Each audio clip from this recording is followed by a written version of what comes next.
A hidden letter shattered our Thanksgiving in Montana's icy glow.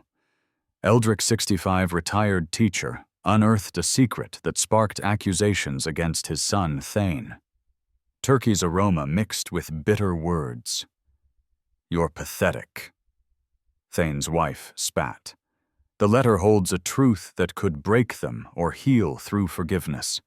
Family bonds hang in the balance, demanding empathy. Will honesty mend their hearts? Discover emotional family stories of secrets exposed. Share your story and join us. The sun dips low over Camden, Maine, painting the harbor gold. August's Lobster Festival hums outside, fiddles, twang, laughter, spills from food trucks, and the scent of buttery lobster rolls drifts through salt-crusted air. My cedar-shingled house, perched on a hill, glows with twilight. Inside it's quiet, save for the creak of floorboards under my boots. I'm Eldrick, 60 years old, a retired fisherman with hands rough as barnacles. My life's been the sea, but tonight it's the attic pulling me. I climb the narrow stairs, dust motes swirling in the slanted light. Boxes clutter the space, relics of a life I've tried to forget. Thane, my father, 82, and stubborn as a rusted anchor, needs his meds sorted. Caregiving's a weight I carry alone, unseen by my sister Leora or anyone else. My chest tightens. They don't notice. At last week's family dinner, their words cut deep. "Eldrick, you're nothing without the boats." Nothing. The word lingers like a bruise. I kneel by a crate, searching for Thane's old medical files. My fingers brush a leather album, its edges frayed. Curious, I open it. Photos spill out Thane in his shipyard days, Leora as a kid-me with my first catch. Then one stops me cold. It's Thane younger at the Lobster Festival, arm around a stranger. A man I don't know, smiling like family. My breath catches. "Who is he? Why's this hidden up here? Who've you been hiding, Dad?" I think. Heart pounding. The festival's music fades outside, but my mind races. Thane's always been a vault pride, sealed his stories shut. Did this man know me? Was he there when Thane called me a failure all those years ago? I trace the stranger's face, shock curling in my gut. This isn't just a photo. It's a crack in the wall we've built. I sit back, album in my lap. Truth could change everything, I muse. Could it heal us? Honesty's a risk, but family bonds are worth it. I need to talk to Leora, maybe even Thane. Dialogue's the only way to dig this up. But where do I start? The stranger's smile haunts me, a puzzle I can't solve alone. Downstairs I hear Thane's cough. Duty calls. I grab his pill bottles, blue for heart, white for pain, and sort them on the kitchen counter. My hands shake, not from age, but from the weight of being invisible. Leora's out planning the festival, Thane's lost in his memories, and I'm here holding it together. Do they even see me, I wonder, bitterness creeping in? Caregiving's a silent job, and I'm tired of shouting into the void. I glance at the photo again, tucked in my pocket. The festival's lights twinkle through the window, red and white banners flapping. A fiddle tune rises sharp and sweet, pulling me back to summers when we were whole. Maybe this stranger's the key, I think. Maybe he knows why I'm nothing to them. I need answers, but fear gnaws at me. What if the truth breaks us more? I step onto the porch, the harbor alive below. Gulls wheel overhead, and the crowd's laughter mixes with the clink of lobster traps. I'm alone, in the noise, clutching a secret I didn't ask for. Who is he? The question burns a cliffhanger. I can't shake. I'll start with Leora tomorrow. She's got to know something. Truth's a rough sea. I reflect, leaning on the railing. But I've sailed worse. Family's worth fighting for, even if it hurts. The photo's a start, a chance to mend what's broken. I just hope I'm strong enough to face what's coming. Night unfurls its velvet curtain over Camden, Maine, and the Lobster Festival roars to life like a beast awakened. Lights blaze along the waterfront, strung high over food stalls and fluttering banners. Fireworks erupt above the harbor, red, gold, electric blue, splashing reflections across the rippling water and casting shifting shadows over the crowd. Children shriek in delight. Couples huddle close, and the scent of fried clams, grilled corn, and butter-drenched lobster swirls through the air, thick as memory. I walk alone through it all, boots heavy on the dockside gravel shoulders, bent with the quiet weight of 60 years. I'm Eldrick, and though the festival dazzles around me, my focus is fixed on something far smaller, more sinister, a creased photo burning in my pocket. Thane, my son, with a man I don't recognize. A stranger, but not to him. The way they stood, shoulders-close expressions blurred by something deeper than friendship, set off alarms in my gut I couldn't silence. I've been exhausted for months, worn to the bone from caregiving. Thane's medications, his unpredictable moods, the silence that swallows our house whole. Some days he barely speaks, others he explodes. I do the shopping, the bathing, the waiting on his needs like a ghost in his shadow. And now there's this photo, this secret. And Leora, my wife of 30 years, dodges every question like it's landmines I'm tossing under her feet.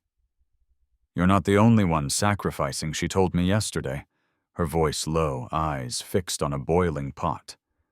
But what did she mean? And why, at that last family dinner, did they look right through me like I was furniture? No one cared to dust. Tonight I see her before the main tent badge, swinging from her neck clipboard in hand, smile painted on like stage makeup. She's laughing with vendors, but I catch the tightness in her jaw, the way her eyes keep scanning the edges of the crowd. She knows I'm coming. I cut through the throng, past giggling teens in lobster hats and old-timers sipping chowder. "Leora." I call my voice slicing through the music and fireworks. She turns, sees me, and her smile flickers. "Eldrick," she says quickly, low, trying not to draw attention. "Not here, not now." The fireworks, I've waited long enough, I interrupt, stepping closer. "That photo, Thane, and that man. You know who it is. Don't lie to me." The music stumbles. Conversations hush. All at once, the air stills. She tries to keep composure. "You're causing a scene." "I am a scene," I bark. "I've been holding this family together while you run festivals and dodge the truth." My hands tremble, years of resentment bubbling up like boiling seawater. "I've carried your silence, Thane's anger, the mortgage, the caregiving, everything, and now you look me in the eye and say nothing." Her face tightens. "You think you're the only one hurting?" She snaps her voice like glass. "You think you're the only one who's given up dreams. I'm protecting this family, Eldrick, from things you don't understand. Protecting us by hiding." I laugh bitterly. From what? The truth. I deserve that much, Leora. I'm not some afterthought in my own damn family. A camera phone clicks nearby. Someone whispers, "Aren't they the couple from the harbor house?" She exhales, slow and cold. "You're digging at wounds, Eldrick. Wounds that should have healed by now." I reach for her arm, not to hurt, just to stop her from vanishing again. "Who is he?" I say. Voice lower now. "Who's in that photo with our son?" Her eyes shimmer, but she says nothing. Just pulls free and walks away, disappearing behind the canvas flap of the tent, like a magician slipping out of a final act. I'm left standing beneath a sky lit by smoke and fading sparks. My chest heaves. The noise of the crowd swells again like the tide reclaiming its shore. Around me, families cheer, couples kiss people, live in easy joy, and I feel exiled from it all. I drift to the edge of the dock where the water is dark and still. I grip the wooden railing, its grain rough beneath my palms. The photo's still in my hand, the image warped by sweat and fury. Who is this man? Why does Thane trust him more than me? And why does Leora look like she's shielding a landmine? I feel it now, not just the anger, but the ache. The slow, quiet ache of being the one who endures. The invisible backbone no one thanks. The husband, the father, the man who stayed. But I know one thing: truth matters more than comfort. And whatever she's hiding, I'll face it, even if it shatters what little we've got left. Tomorrow she'll be back at the center of this festival, waving at cameras and donors. And I'll be there too, not with a fight, but with a question that deserves an answer. The fireworks are gone now, the stars blinking through drifting smoke. I breathe in salt and silence. Whatever comes next, I won't turn away. Not this time. The sun blazes over Camden, Maine, turning the harbor into a mirror of light. It's the third day of the Lobster Festival, and the docks buzz with life food trucks churn out lobster tacos. Kids dart through crowds with balloon lobsters, and seagulls squawk over scraps. The air's alive with salt grease and the twang of a fiddle band. I'm Eldrick 60, my fisherman's boots heavy on the boardwalk. The festival's joy should lift me, but that photo in my pocket. Thane with a stranger drags me down like an anchor. I weave through the crowd, my caregiving duties trailing me. Thane's at home, his pills sorted, but the weight of it all, his gruff dismissals. Leora's oversight chokes me.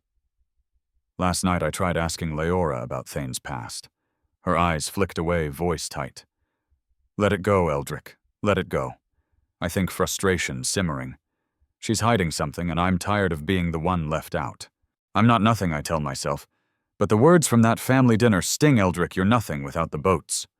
I spot Leora by the festival stage, her organizer badge catching the sun. She's directing volunteers, her smile bright but strained.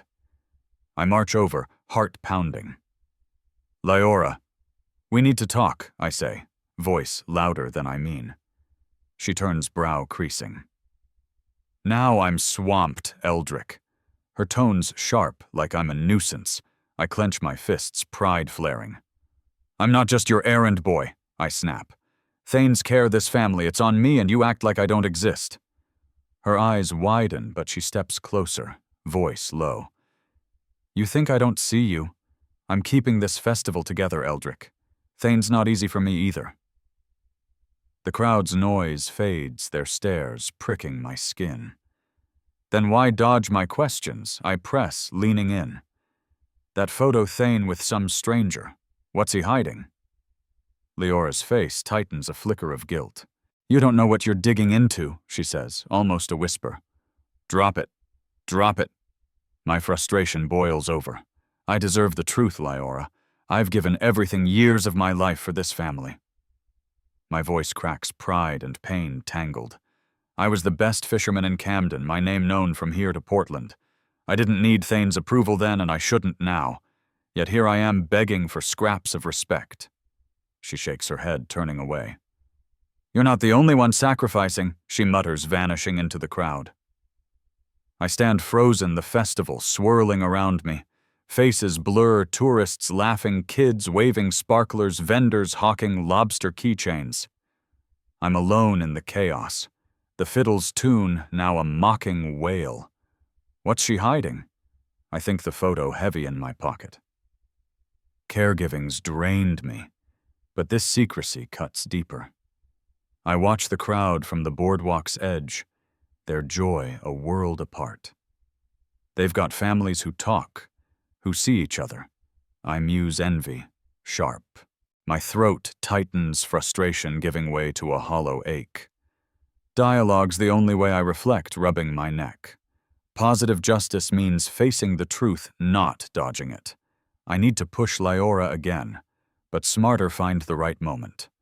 The festival's bustle with its food trucks and social media buzz mirrors 2015's energy, all hashtags and selfies. I'm out of place, a relic in a world of apps and likes. But I'm not done fighting for my family, for the bonds we've let fray. I head home, the sun dipping low. Thane's probably cursing his phone again, another task waiting. Do I keep this up forever? I wonder, the caregiving weight crushing. I'm not just a nurse, not just a son, I'm Eldrick, and I matter. Leora's words echo, "You're not the only one sacrificing." What's that mean? The question gnaws a crack in our family's foundation. I'll find her tomorrow, press harder. Something's buried and I'm not letting it stay hidden. Truth's worth the storm. I think the harbor's light's twinkling. Family loyalty's all I've got, even if it's fraying. I'll hold on, keep asking, keep caring. The festival's music fades, but my resolve doesn't. Whatever Leora's hiding, I'll uncover it for better or worse. Night has fallen over Camden, Maine, but the town glows like a furnace. The Lobster Festival is in full swing, string lights shimmer above the harbor, their golden reflections dancing on the water. Fireworks burst overhead in waves of red, gold, and silver, their thunder echoing between the aging clapboard houses and the rocky shoreline. Crowds fill the streets, lining up at food trucks selling lobster rolls, clam cakes, and fried dough.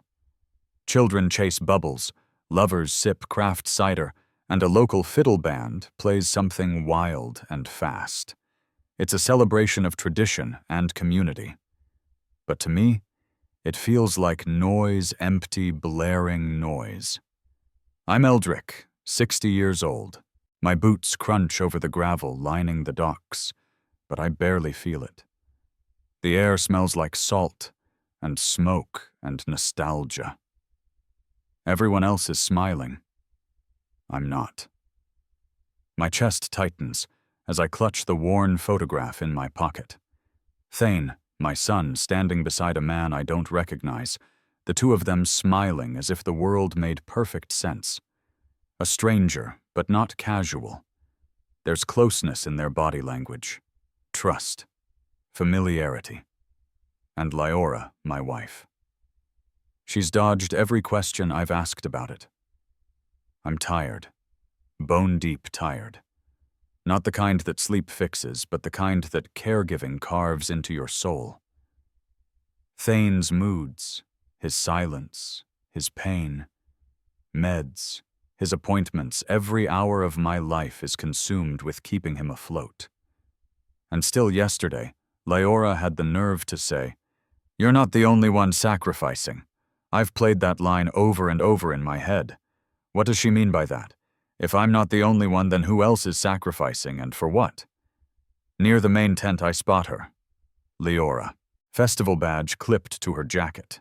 She's talking to vendors, half smiling, but there's tension in her shoulders. Her laugh's too quick. Her eyes scan the crowd like she's searching for an exit. She sees me before I reach her, but pretends not to. I push through selfie-snapping tourists and a group of teenagers in matching lobster hats. The music swells. I don't stop. Leora. I call out, voice sharper than I intend. She turns. The mask drops for a split second. Eldrick, she starts, panic flashing in her voice. Not now. The fireworks are about to start. I don't care. I step closer, fury boiling up. That photo, Thane with that man. You know who it is. People around us begin to hush. The fiddle music softens as conversations die down. Leora stiffens. Her face drains of color, but she straightens her spine like always.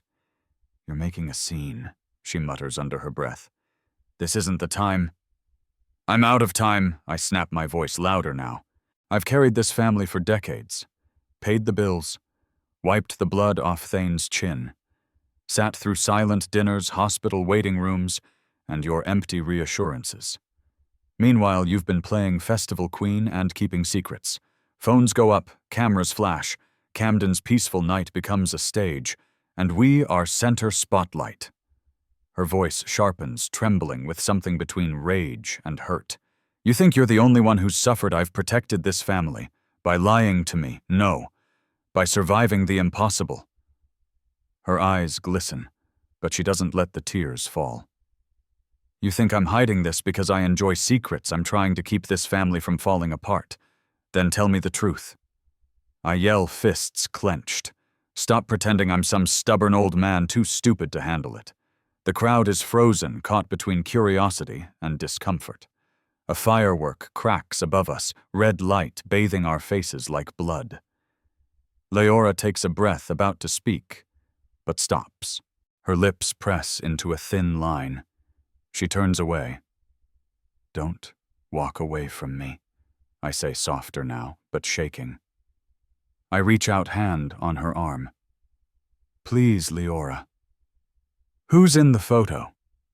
She stares at me for a long, silent moment, and then she pulls away, disappearing into the crowd, vanishing into the festival tent like a shadow swallowed by light.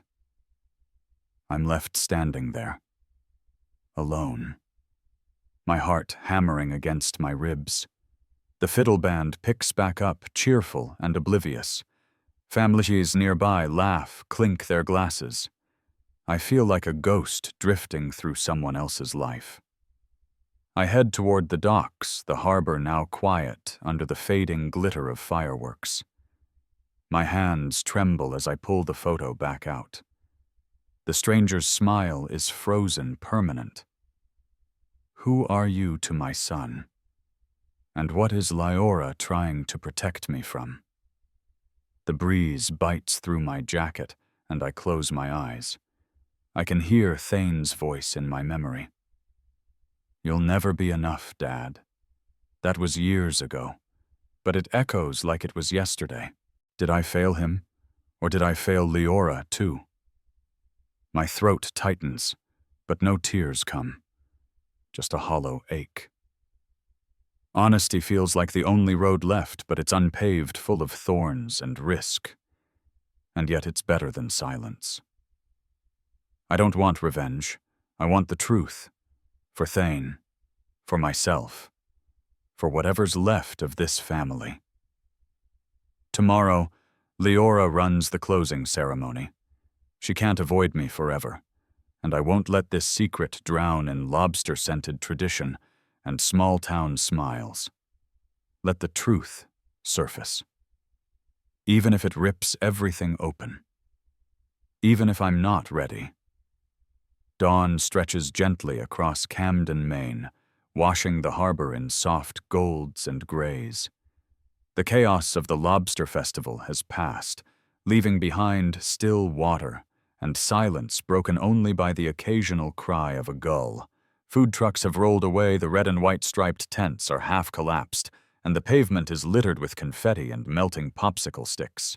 A few faded 4th of July flags remain fluttering on porches, clinging to the memory of louder, prouder days. The air smells of salt pine and something like endings. I sit on the porch, hands wrapped around a steaming mug of coffee, my back sore from years of hauling traps, and more recently from lifting Thane's frail frame. I'm Eldrick, 60 years old fisherman by trade, caregiver by circumstance. The porch creaks under my weight, and so does something in my chest. Last night's fight with Leora still hums in the back of my mind. Our words clashed louder than the fireworks. I told her I needed the truth, and she told me to stop digging up pain. But the truth is already out, at least in fragments. The photo still sits in my pocket. Thane, my son, smiling beside a stranger. A man I've never met. And the flicker in Leora's eyes when she saw it, it wasn't just surprise. It was guilt. The morning smells cleaner, now fresher. Maybe it's the breeze, or maybe it's hope. I find her at the docks where volunteers are sweeping up debris. Her hair is tied back, her organizer badge hanging crookedly from her collar. She's not yelling orders like usual. Just working sleeves rolled up, face tired, but softer. I approach slowly, my boots crunching over gravel. "Leora," I say. She looks up. There's a moment wary silence, the kind we've grown too used to. Then her shoulders lower. "I'm sorry about last night," she says, setting down the trash bag. I shouldn't have snapped. Her apology isn't grand, but it lands deep. A crack in the wall we've both kept up. I nod. I just want the truth. I reach into my jacket and hand her the photo. This man with Thane, who is he? She stares at it. Her breath catches a sound I feel more than hear. "It's complicated," she whispers. "But I'll tell you. Just not here. After cleanup. Tonight. I promise." She looks at me. Really looks at me for the first time in what feels like years. And in that moment I feel seen. Not just as a tired man doing his best, but as her partner. Her equal. "Tonight," I say. She nods, then turns to answer a volunteer calling her name. I leave her there, not because I want to, but because I believe her. For now, that's enough. I walk the harbor path, the tide brushing softly against the docks. Gulls wheel overhead. A boat tugs against its ropes. I picture a dinner table with the three of us again, me, Leora, and Thane. No lies between us, no weight pressing on our chests. That image, fragile, distant, buoys me. Maybe that's all hope, is the belief that what's broken isn't lost, just waiting to be mended. I settle on a bench overlooking the water. The waves shimmer, and I imagine the harbor listening. I think about what it means to rebuild not just our family, but myself. I've been more nurse than father, more silent than seen. But if Leora talks tonight, if she really talks, I might find my footing again, not just for Thane, but for me. Back at the house, Thane's grumbling at his phone the way he always does when tech fights back. I lean over laughing quietly, still losing to the app champ. He huffs, but doesn't snap. That's progress. I guide his hand to the screen, showing him photos from the festival crowds, fireworks, Leora, on stage under the lights. His face softens. "You'd have liked it," I say. He nods just a little. No sarcasm, no frustration. Just a shared moment between us, something rare these days. For that instant, we're not just patient and caregiver. We're father and son again. Outside, the wind has picked up. The harbor glints like polished steel. As I return to the porch, I notice the old photo album where I'd tucked last night's discovery. A letter was inside one I hadn't dared open. Maybe tonight, after Leora speaks, I'll read it. Maybe it holds the missing piece. I don't know what's in that envelope. I don't know who the man in the photo is. But I do know this something shifted today. And whatever Leora tells me tonight, I'll be ready to hear it. To face it. To move forward. Families don't stay anchored by silence. They stay anchored by truth, however messy, however painful. As I watch a small boat glide past, rocking in the current, I think of that. We're not whole, not yet, but maybe we're still afloat. And that's something. The morning's quiet, the coffee gone cold in my hands. But my heart, my stubborn, weather-beaten heart, beats with something warmer than bitterness. It beats with hope. The final day of Camden's Lobster Festival arrives radiant, the sky polished to a flawless blue, the harbor glinting like scattered coins beneath the sun. The streets are alive with laughter, lobster-themed game. The sugary scent of fried dough drifting above rows of bustling vendors. Children shriek at the dunk tank, teenagers snap selfies in front of a giant inflatable crustacean, and couples wander hand in hand soaking in summer's final grace note. But I, Eldrick 60, weathered a fisherman by trade and caretaker by duty, can't feel any of it. I walk fast along the wharf, boots echoing against old boards, my thoughts louder than the festival music.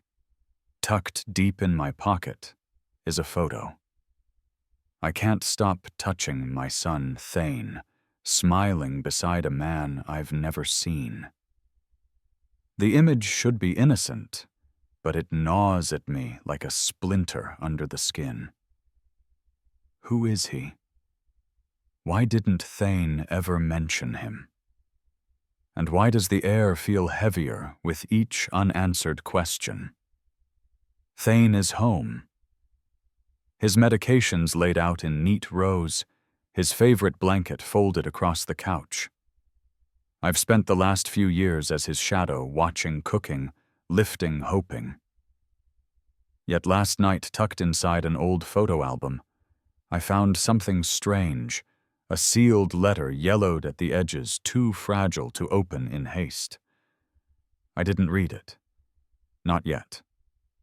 Leora had said she wanted to talk tonight, and part of me still hopes it's about healing. But that letter, combined with the stranger in the photo, might hold the answers I've never dared to ask. Ahead, I spot Amos by a booth draped in red bunting. He's retired now, but he once ran the shipyard where Thane worked. The last time we spoke, he mistakenly called me ma'am at a dinner table, a moment that stung far more than it should have. He's weathered 2 creased-face white hair hands that know labor.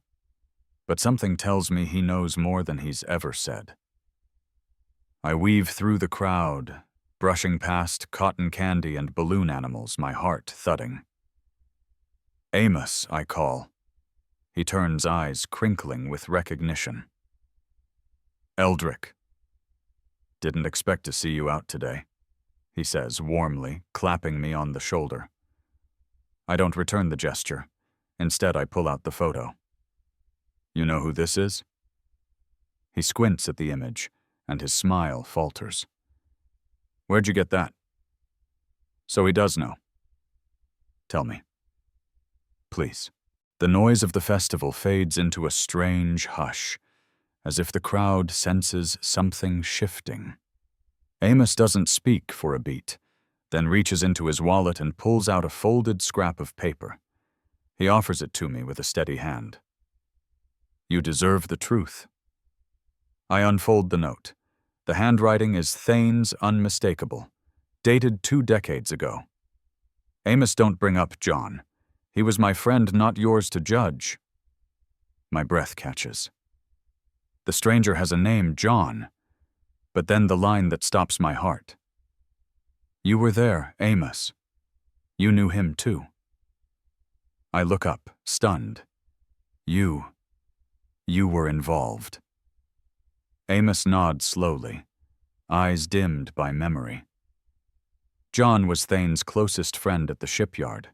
He got caught up in trouble, left town without a word. Thane wanted it buried. He thought it'd be easier on you. Easier, I whisper. He's been lying to me all this time. Not lying, Amos says softly. Protecting. The words feel hollow. I've devoted my years to caring for Thane, feeding him, bathing him, holding his hand through pain, and all this time they've kept me in the dark. The man who called me ma'am at dinner wasn't just a stranger, he was part of the secret. The betrayal stings sharper than salt on a fresh wound. I ask, barely managing the words. What kind of trouble? Amos looks away. Ask Leora. She knows more than I do. I don't speak. I can't.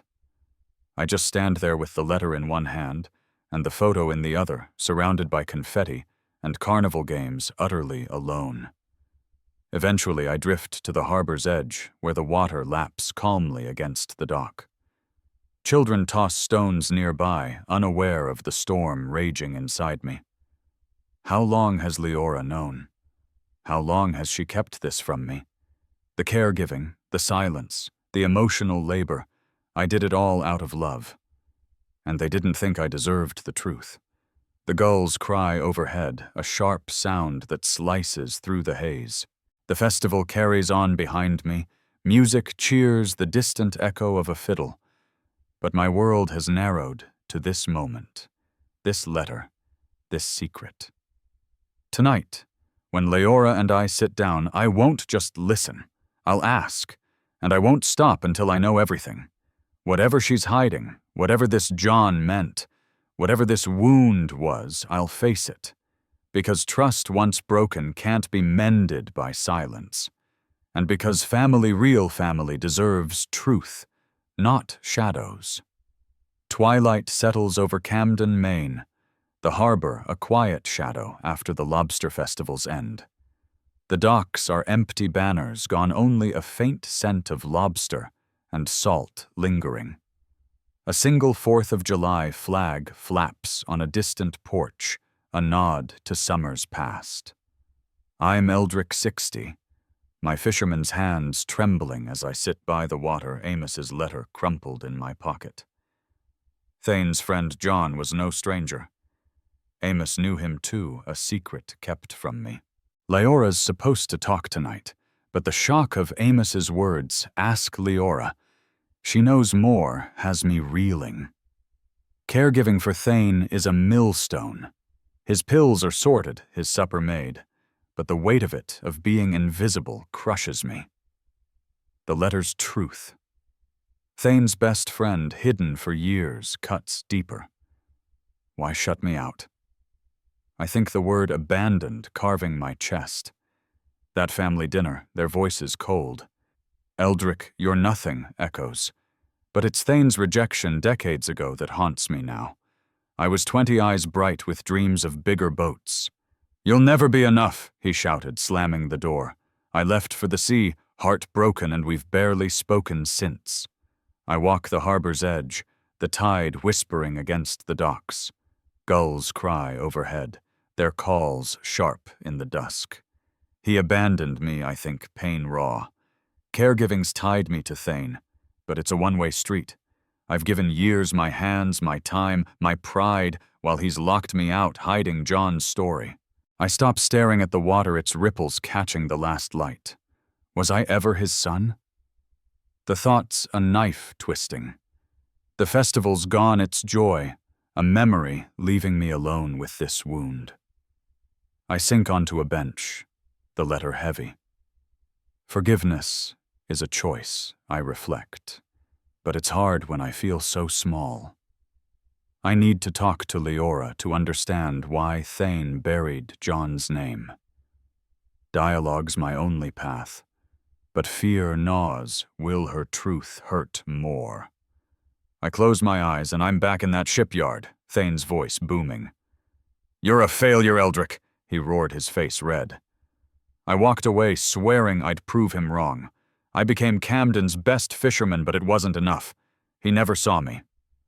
The harbor's quiet, a contrast to yesterday's buzz selfies, hashtags Camden Lobsterfest trending. I'm a relic out of sync with this connected world, but my pain's timeless.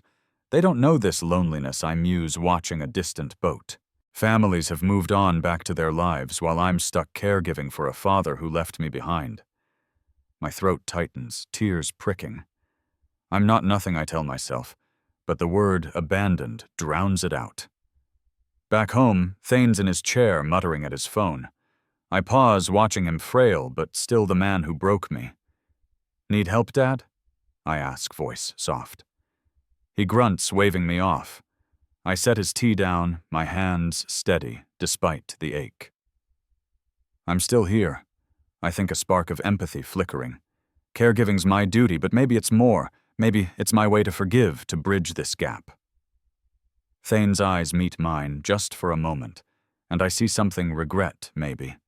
It's enough to keep me going. I step outside the harbor, dark, now stars peeking through. Leora's talk is hours away, but the letter's weight pulls me. Why hide John? I wonder the shock of Amos's reveal still fresh. Leora's part of this, and I need her to explain. The caregiving grind, the abandonment, it's all tied to this secret. I'll face her tonight, demand the truth, no matter how it stings.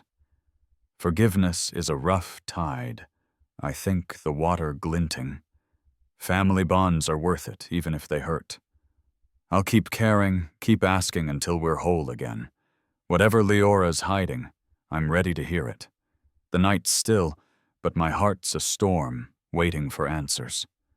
Night has settled over Camden, Maine, thick and quiet, wrapping the harbor in inky stillness. The sky glitters above stars reflected dimly in the black sheen of the water below. The bustle of the Lobster Festival has faded gone, are the echoing laughter, the clatter of booths, the tourists snapping Camden Lobsterfest selfies. What remains is a hush, broken only by the hum of a lone street lamp and the faint smell of salt and pine drifting from the docks. I pace my porch slowly, the planks creaking under the weight of my boots, and heavier still beneath the weight of memory. In one hand, I hold a letter from Amos, creased reread, but still burning in my grip. In the other, a photo of Thane and John smiling like brothers. Leora promised we'd talk tonight. She's late. Festival cleanup, she said. Always something. Still, I wait. The waiting's nothing new. I've waited for years for understanding, for forgiveness, for Thane to look at me without the contempt of old wounds.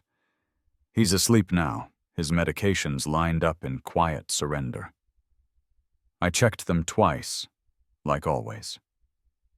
The routines of caregiving are muscle memory by now. But tonight, routine feels like a veil. The letter tore through it. John Thane's best friend. And I never knew, never even heard his name until Amos wrote. Why hide that from me? Why bury a bond so deep I told myself I didn't need to know, didn't need to be included? But the truth is, it hurts. There was love there, something real between them. And I was left out again not by accident, but by choice. Still, that glance Thane gave me last night, it lingers. A flicker of sorrow in his eyes, like a window cracked open. He looked older, softer, maybe even ashamed. Maybe he misses what we lost too. I sit on the porch step, the chill of the boards creeping through my jeans. The photo in my lap feels like a puzzle piece that doesn't quite fit. My mind slips back, decades unbidden.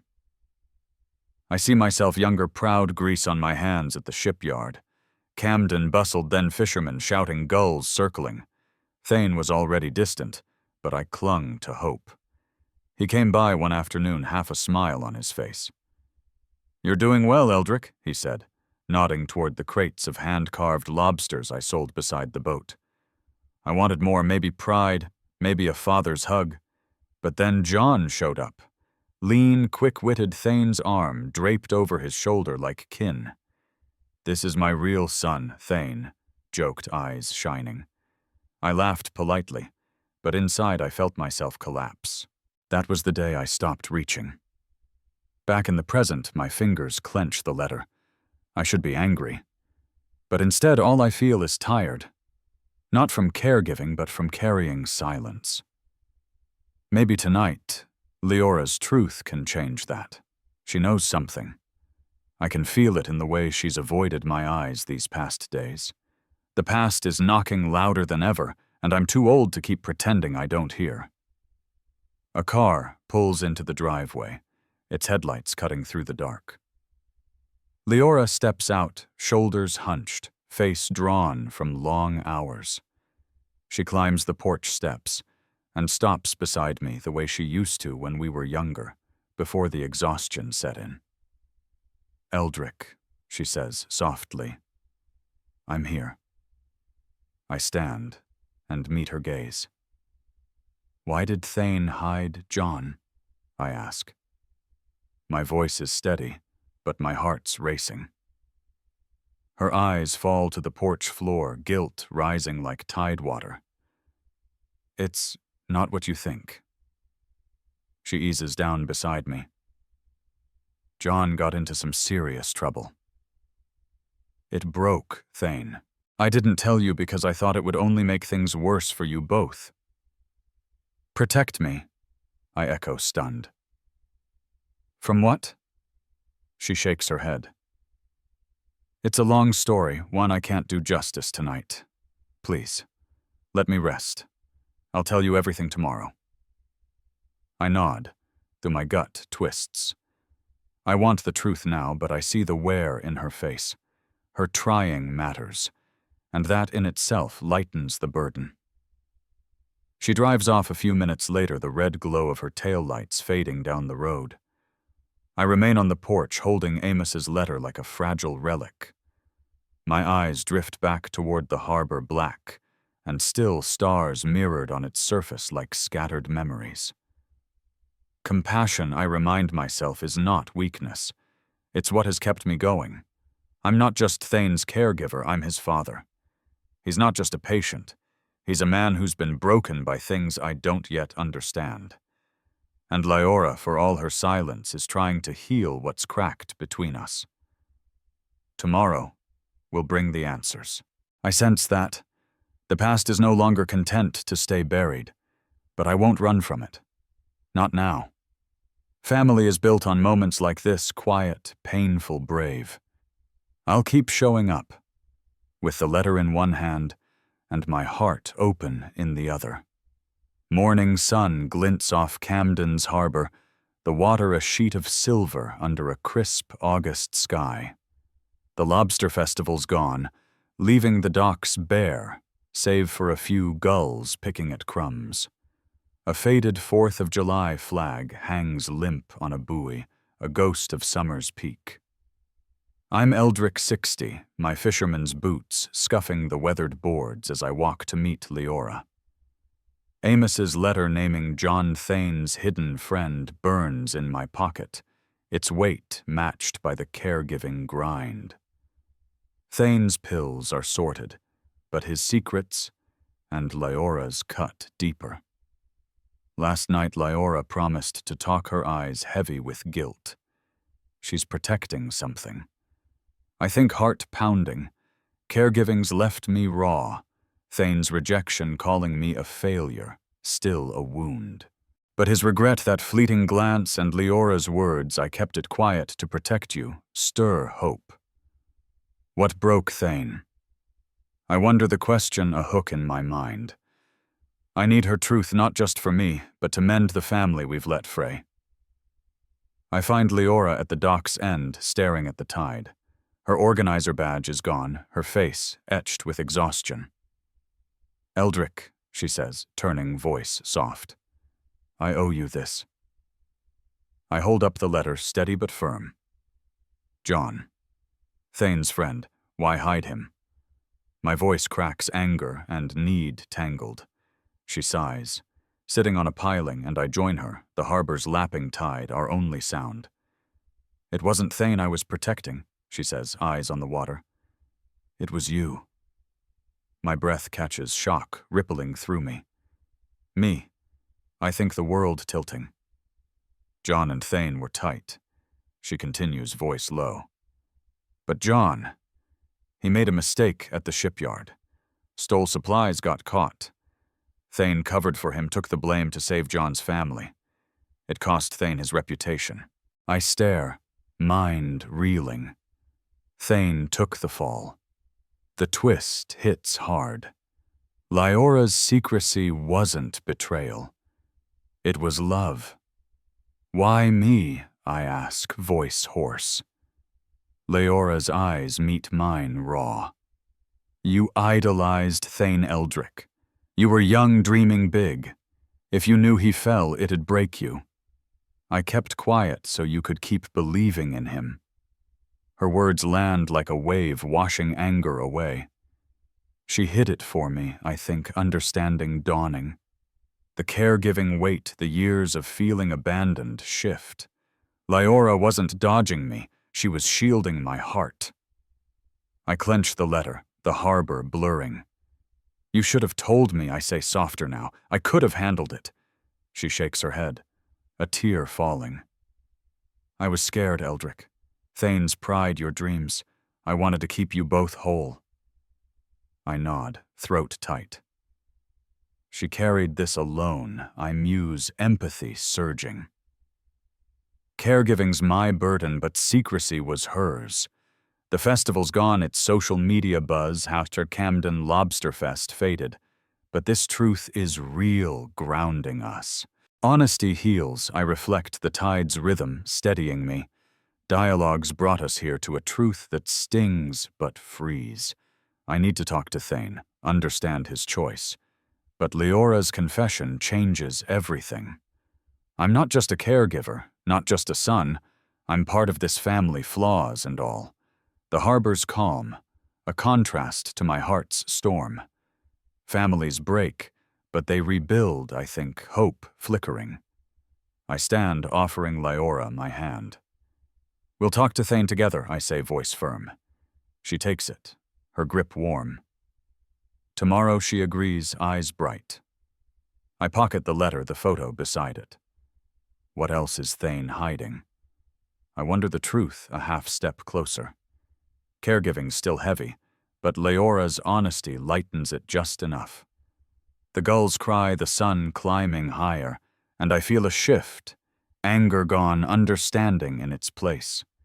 Truth's a hard tide, I think the harbor glinting. Honesty's our anchor, binding us despite the pain. I'll face Thane, seek his story, and keep fighting for our bonds. Whatever's left to uncover, I'm ready with Leora by my side.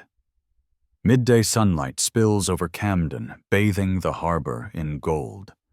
The sea glitters like a mirror to the sky, vast blue, full of possibility. The Lobster Festival is long over, but its remnants cling to the town like memory. A weather-worn banner flaps in the breeze, tangled in a pine tree.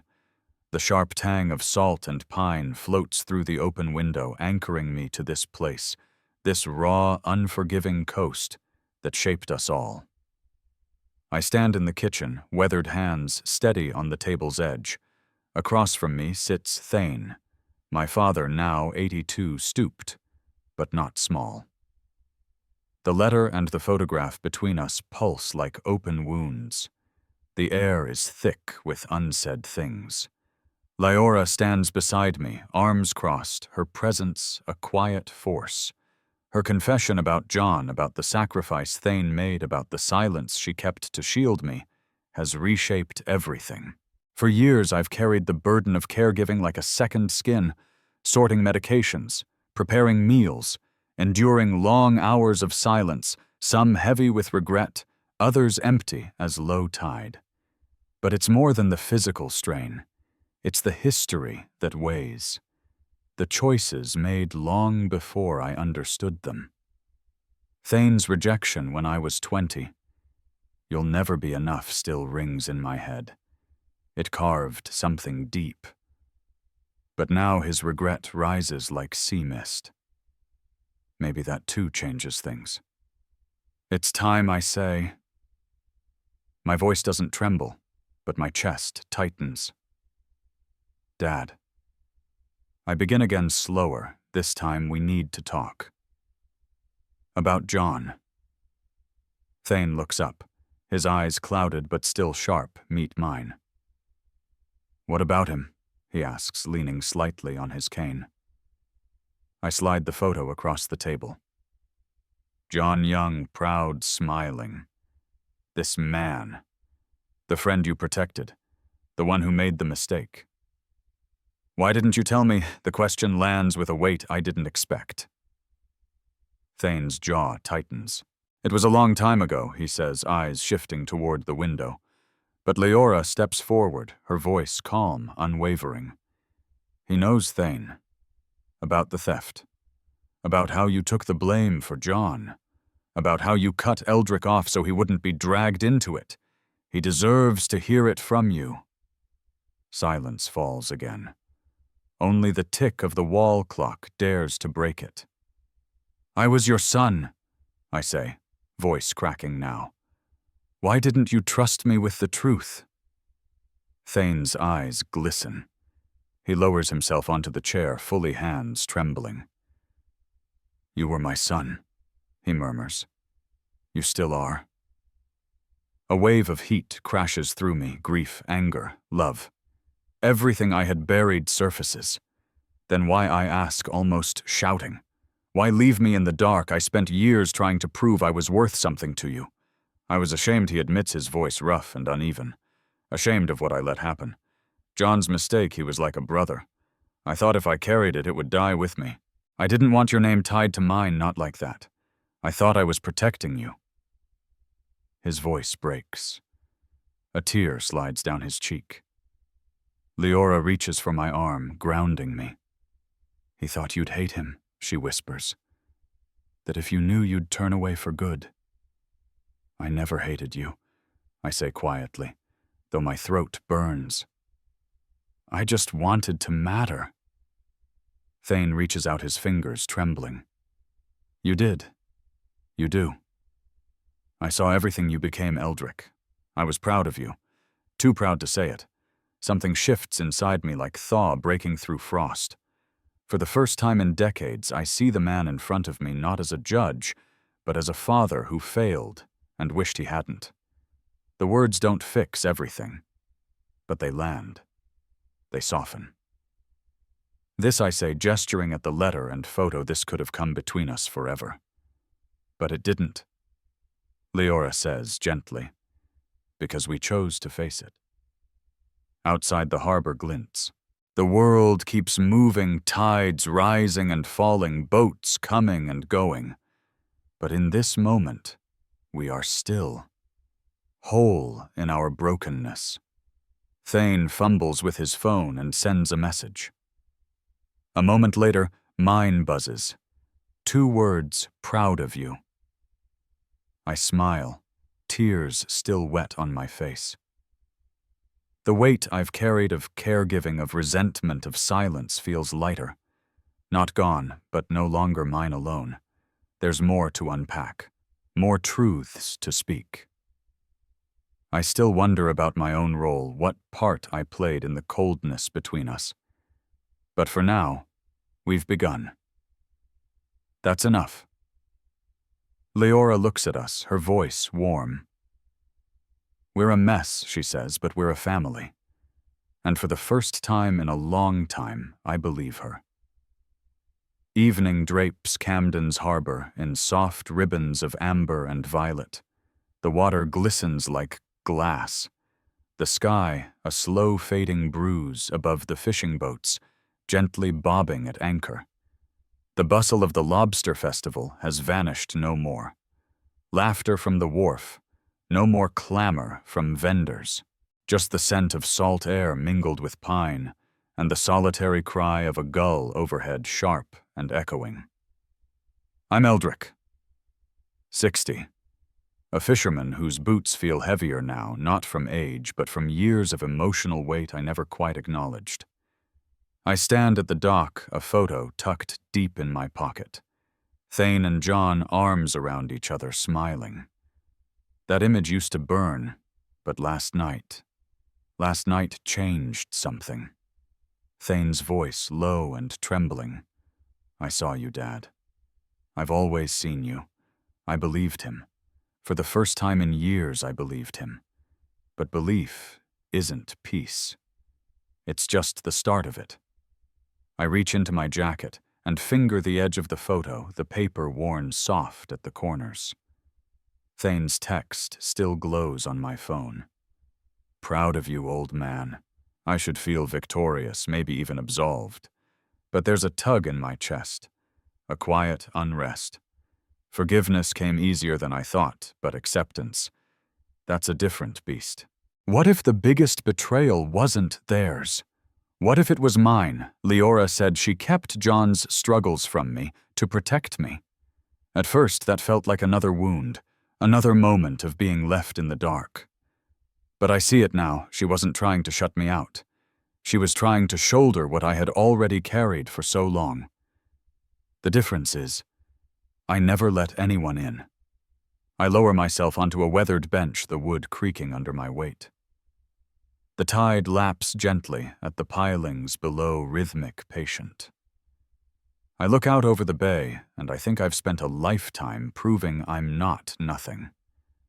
That I'm more than just the tired son, the caregiver, the man forgotten when things fall apart. But in my mission to be seen, I hardened. I turned care into currency. I turned silence into punishment. I remember being 20, storming out after Thane hurled those words, "You'll never be enough." I never looked back. I spent the next 4 decades trying to prove him wrong, one lobster haul at a time. Built a reputation, earned respect, won awards. But not once did I consider that maybe Thane said those words in fear, not cruelty. That maybe I wasn't the only one who felt invisible. The harbor blurs. I blink, and a tear finds its way down. I've given everything to this family, time, labor, care. But I wrapped that service in pride.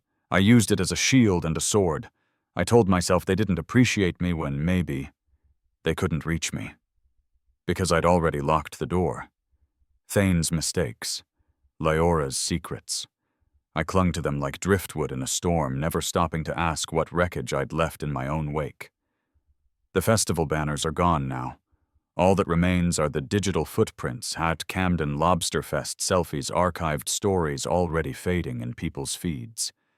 But here on this dock, under a sky of deepening stars, the real stories remain silent, unfinished, waiting to be told face to face. I squeeze the photo.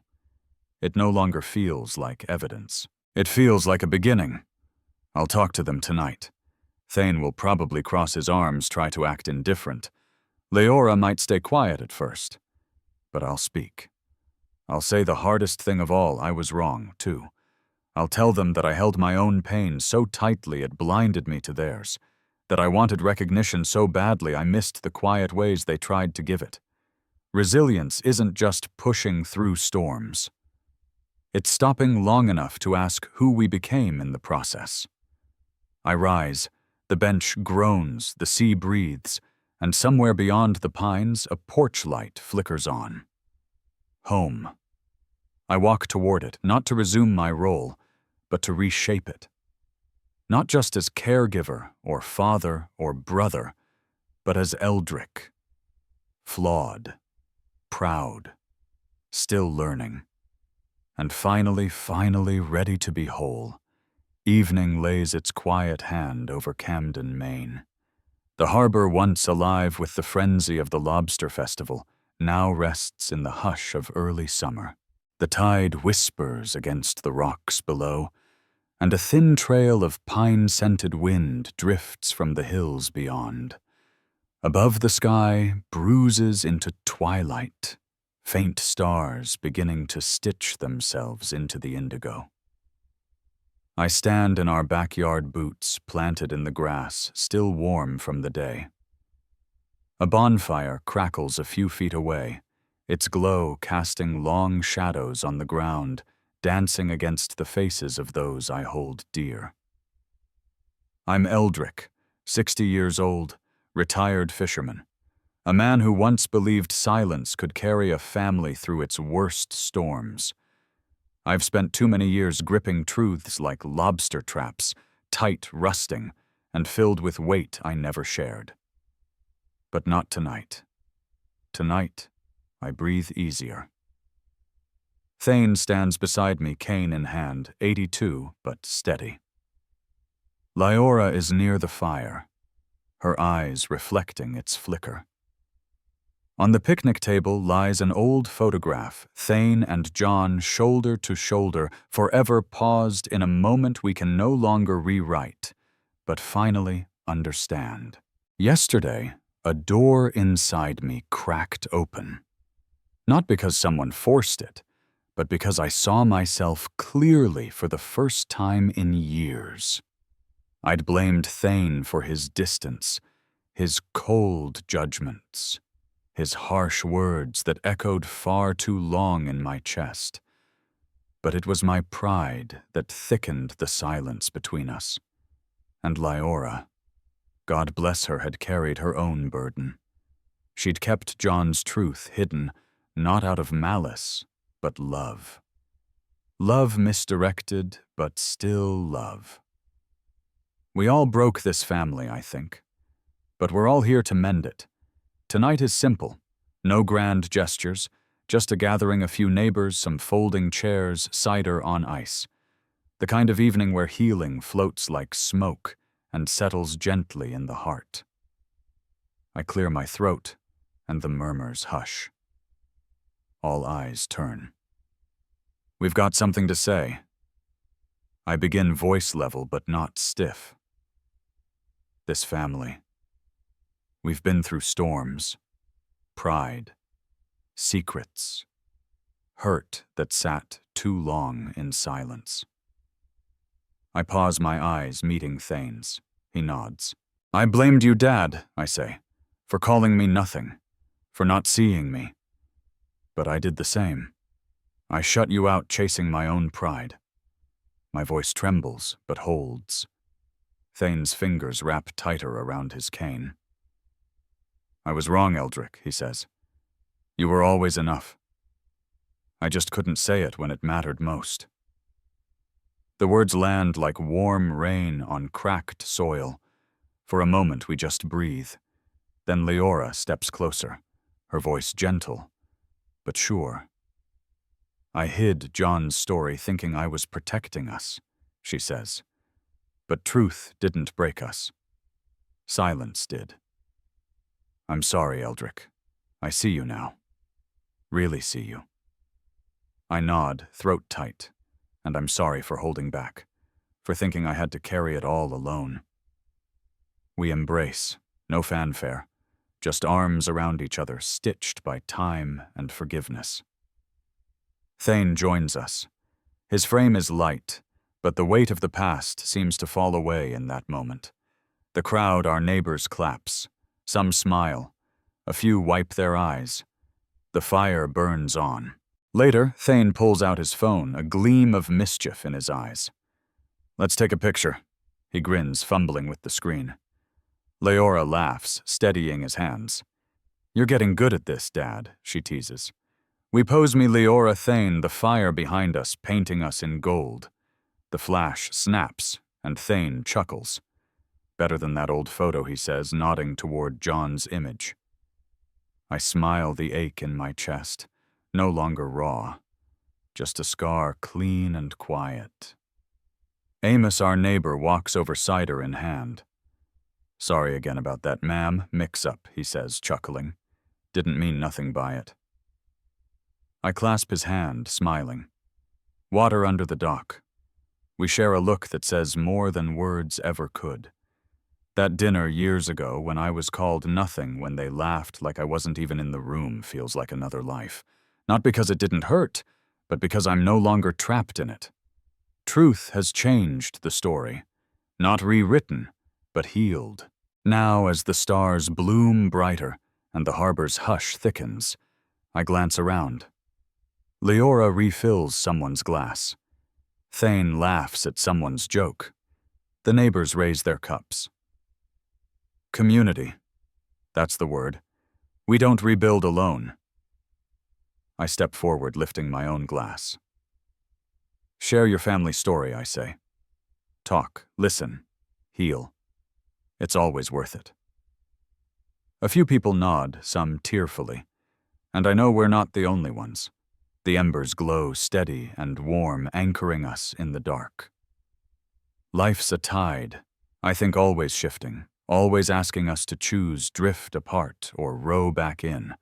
Tonight, we chose each other. And that makes all the difference.